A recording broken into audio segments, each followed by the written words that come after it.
Shiv Shakti. Bharat अनंतवेद channel पर मैं आपका हार्दिक स्वागत करती हूँ। भगवान शिव और माता पार्वती आप पर अपनी कृपा सदैव बनाए रखें। आज के महात्म में भगवान शिव स्वयं सनंत कुमार को शनिवार व्रत की कथा और उसका महात्म बता रहे हैं। इस कथा को आरंभ करने से पहले हमेशा की तरह हम भगवान शिव और माता पार्वती का आवाहन कर लेते हैं कि हे भोलेनाथ, हे माता पार्वती, जाने अनजाने में की गई हमारी हर भूल को क्षमा कीजिएगा, हमारे मन मंदिर में विराजमान होइएगा और हमारे द्वारा की गई इस श्रवण पूजा को स्वीकार कीजिएगा। ओम शिव शक्ति।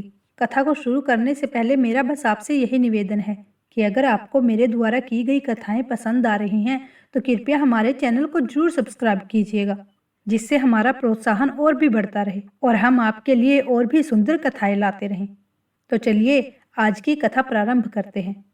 भगवान शंकर ने ब्रह्मपुत्र सनंत कुमार से कहा कि हे वत्स, अब मैं तुम्हें शनिवार व्रत की विधि और महात्म कहूंगा, तुम ध्यान लगाकर सुनो। श्रावण मास में शनिवार को 3 देवताओं श्री हनुमान, श्री नरसिंह जी तथा शनि की पूजा की जाती है।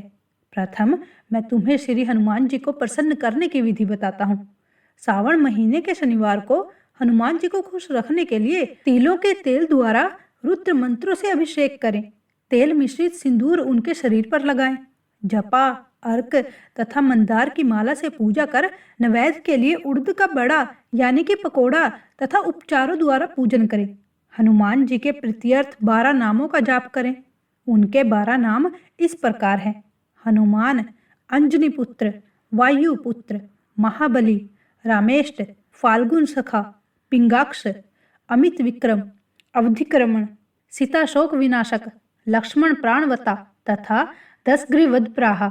जो सुबह उठकर इन 12 नामों का जाप करता है उसे कभी कष्ट की अनुभूति नहीं होती, उसको संपूर्ण ऐश्वर्य प्राप्त हो जाता है।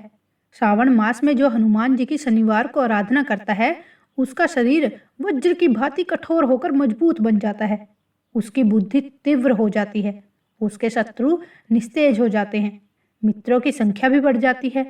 हनुमान जी के मंदिर में बैठकर जो व्यक्ति हनुमान कवच का 1 लाख पाठ करता है वह अणिमा आदि सिद्धियों का साधक हो जाता है। उसके दर्शन मात्र से यक्ष, राक्षस और बेताल आदि उसके सामने नहीं ठहर पाते। हे वत्स, अब मैं तुम्हें भगवान नरसिंह की कथा और पूजन विधि बताता हूँ। दीवार पर या स्तंभ पर नरसिंह जी का चित्र बनाकर लक्ष्मी जी सहित हल्दी सहित चंदन, नीले या पीले फूलों द्वारा पूजन करना चाहिए। खिचड़ी और हाथी चक्र की सब्जी के नैवेद्य का भोग लगाना चाहिए। प्रसाद ग्रहण कर ब्राह्मणों को भोजन कराना चाहिए। इसके बाद भगवान नरसिंह को तिलों के तेल या शुद्ध घी से स्नान कराएं। शनिवार के दिन स्वयं सब परिवार शरीर में तेल लगाकर नहाना चाहिए। उड़द की दाल की खिचड़ी बनानी चाहिए, इससे भगवान नरसिंह बहुत खुश हो जाते हैं। इस प्रकार सावन मास के समस्त शनिवार को व्रत रखें।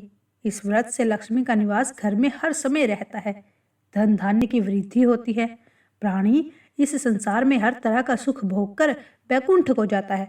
भगवान नरसिंह के वरदान तथा प्रसाद से उसकी चारों ओर कीर्ति फैलती है। हे ब्रह्मपुत्र, अब मैं तुम्हें शनिदेव के व्रत की कथा एवं उसका महात्म भी बताता हूँ, तुम ध्यान पूर्वक सुनो। सावन के समस्त शनिवार को शनि का व्रत करें। किसी लंगड़े ब्राह्मण या उसके न मिलने पर किसी अन्य ब्राह्मण को तिल का तेल लगाकर गर्म पानी से स्नान कराएं। इसके बाद नरसिंह व्रत में बताए अनुसार अन्न से उसे भोजन कराना चाहिए। शनि के प्रत्यार्थ तेल, लोहा, तिल, उड़द तथा काला कंबल दान करें। अब मैं तुमसे शनिदेव के रूप रंग का वर्णन करता हूँ। शनिदेव का वर्ण श्याम रंग का है, गति मंद है, कश्यप गोत्र है।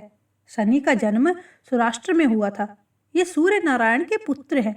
ये इंद्र नील मणि तुल्य हैं।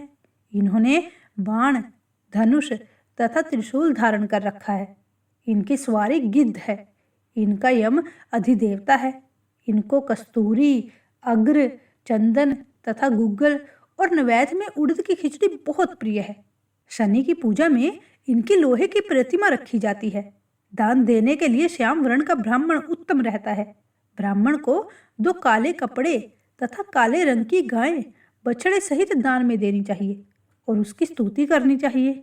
हे वत्स, एक बार की बात है, एक राजा थे जिनका नाम राजा नल था। राजा नल का राज्य छिन जाने पर राजा नल ने शनिदेव की आराधना की थी। शनिदेव ने उन पर कृपा की और खोया राज्य वापस प्राप्त हो गया। व्यक्ति को चाहिए कि वह शनिदेव की आराधना करे और इस प्रकार से कहे कि मेरे ऊपर शनिदेव प्रसन्न हो। नीलांजन के समान कांतिमान, अति मंद भ्रामी छाया नाम वाली स्त्री से सूर्य द्वारा उत्पन्न शनिदेव को मैं हाथ जोड़कर नमस्कार करता हूँ। मंडल कोण में स्थित पिंगल नामक शनिदेव को प्रणाम करता हूँ। हे शनिदेव, मुझ अति दीन पर आप कृपा करें। इस प्रकार बार बार उनकी स्तुति करनी चाहिए।